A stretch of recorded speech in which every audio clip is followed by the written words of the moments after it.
The next matchup, Tom, Houston at Baltimore. An opportunity for you to wax lyrical about the Ravens. Are you starting all 5 Ravens this week comfortably in your redraft and dynasty leagues?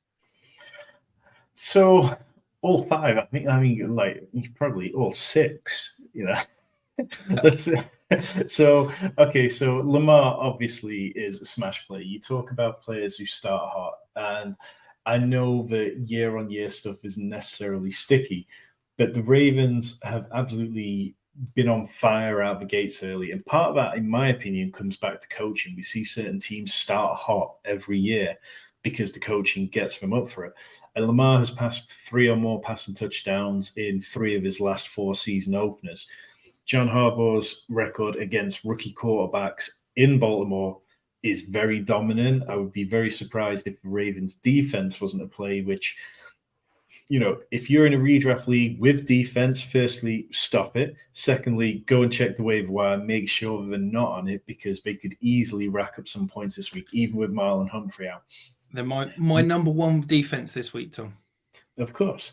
I mean, Mark Andrews is possibly the riskiest play simply because he had a couple of weeks where he didn't practice with a quad injury, but he's back at practice. He's practiced for 2 straight days, so you'd have to imagine that they feel good about him. But I think you have to work out what this game looks like from a point of view that, okay, if the Ravens run up the score here and take their foot off the gas, which players are playing? I think if that happens, J.K. Dobbins will have already got there. I'm all over J.K. Dobbins in lineups where I'm not playing Lamar Jackson. I think that Bateman is a fine play. Odell's a fine play. I think Zay Flowers could easily end up being the player who ends up playing the most snaps on offense this week because he's a rookie and because they'll want to get him out there, get him experiencing the NFL. So, yeah, all above them. But also the Texans, I'm really struggling to play any of the Texans because their offensive line issues are so, there's just so many of them. They play starting guard Kenyon Green on full season IR at the end of camp. Juice Scruggs, he had a hamstring injury, so he's not playing. Starting right tackle Titus Howard, he's on short-term IR. And Charlie Heck, who was one of their key reserve players, is on reserve PUP.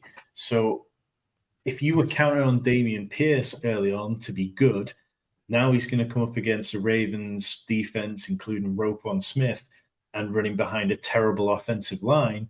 It could get really sticky. I think at a push on DraftKings, I'd consider playing like one of the wide receivers like Nico Collins simply because the Ravens cornerback room is a little beaten up, but that's about it for me. Yeah, I think to me, I don't feel comfortable starting any of these Houston players. I think that if you can get away from Dameon Pierce in your managed leagues, I think you probably need to. I don't know how this Texans wide receiver room is going to shake out in terms of snap counts. We think that Nico Collins and Robert Woods are going to get the line share of the snaps, but then Tank Dell flashed in preseason. John Mechie seems to be potentially coming back at some point, but yeah, I just don't want any part of this Houston offense this week because I think this could be an absolute boat race and I'm concerned about it.